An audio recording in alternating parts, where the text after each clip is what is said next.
this one little cut kind of changed everything.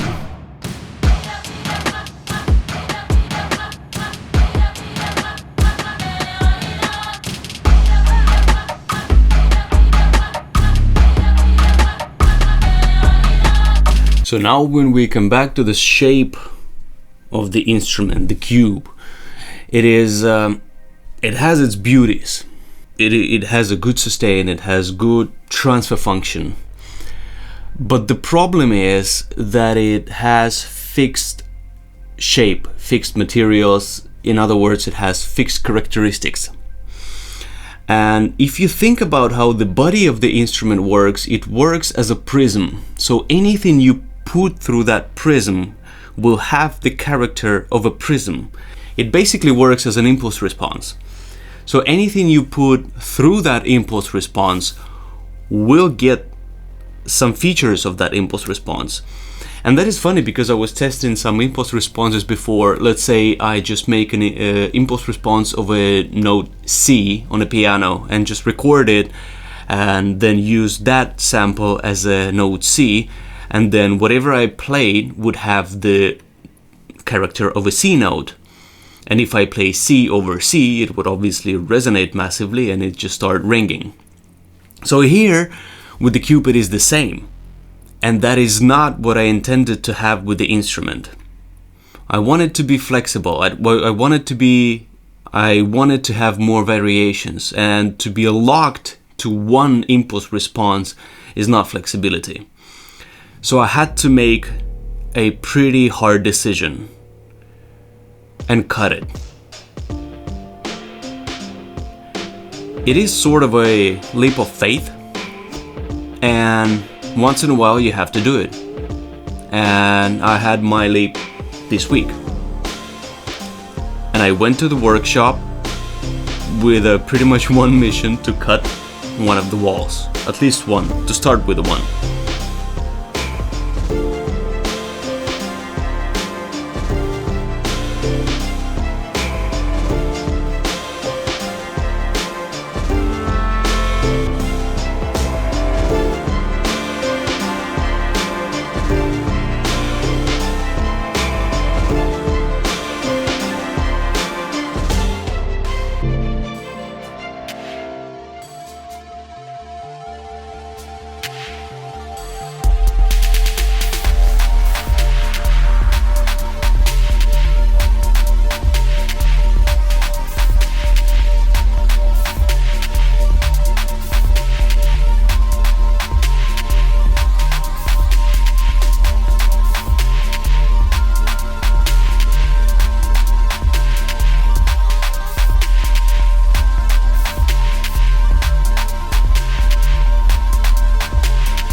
Hey guys, I'm coming from workshop right now. It's been about 5-6 hours of cutting, drilling, changing. There's been some major changes and some additional parts, more plates, more inner plates, the new outer plate. It's been a big change. It's been a very interesting one. can't wait to put everything together, just simply because today I took just a frame with me. I didn't take the whole thing. I didn't need all the elements, so it was just a frame, and that's it. And now when I've done it, it actually works. And as you can imagine now, once we have one of the walls out, it's not completely out, to be honest.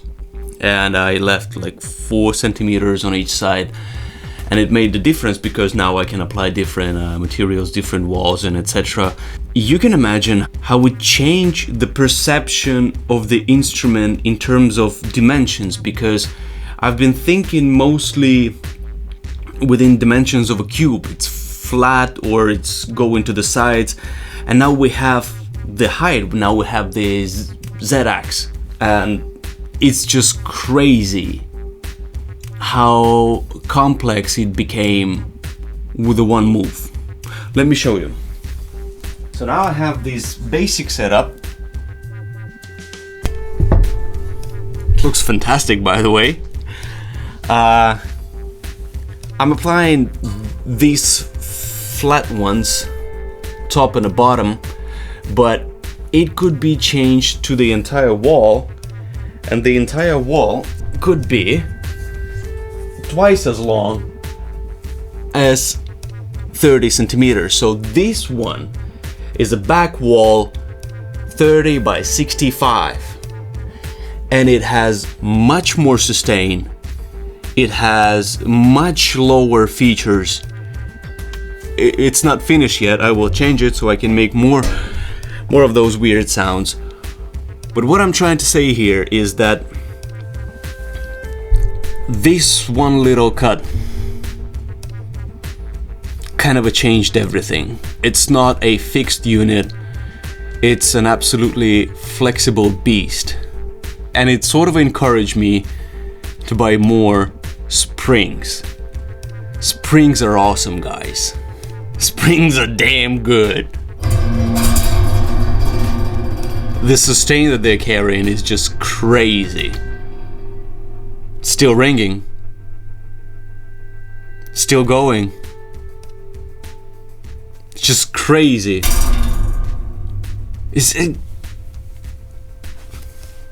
Let's hear some sounds. Okay, let's roll another part. Roll another part.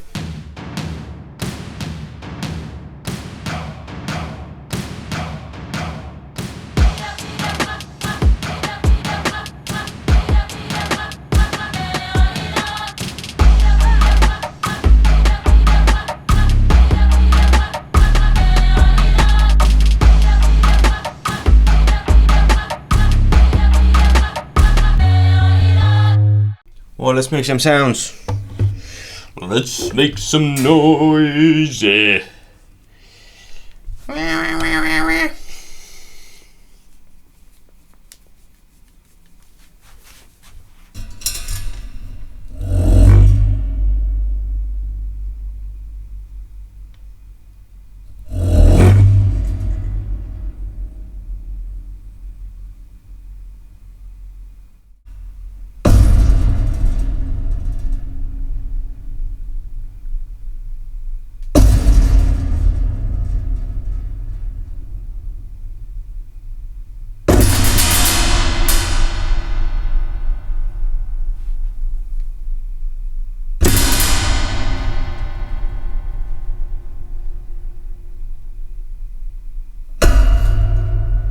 Would be nice to have this one on as well.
Somebody's gotta look in the cam, and that is him.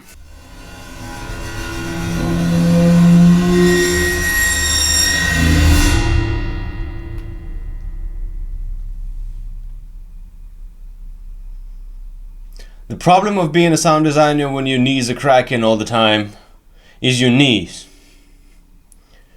What the hell is that? Like, oh my god, every sesh.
Let's hear.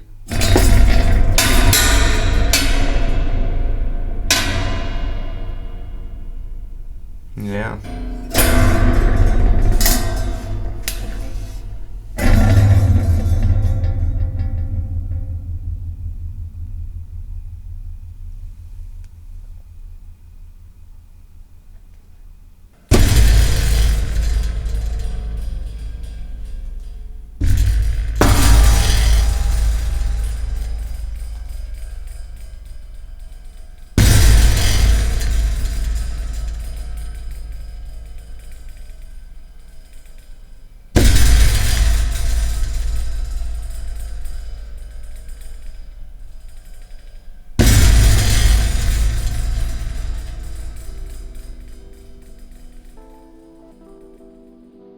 It felt weird to make a kind of a step back, or to understand that the part of the improvement is including an action that is damaging a previous structure. So yeah, you still not just wonder if it's gonna work out or not, but it is just a bit scary that something would not work and you would lose the whole progress, because it's not like in the digital world you can't just save it and then when it's not working you just load the previous save file.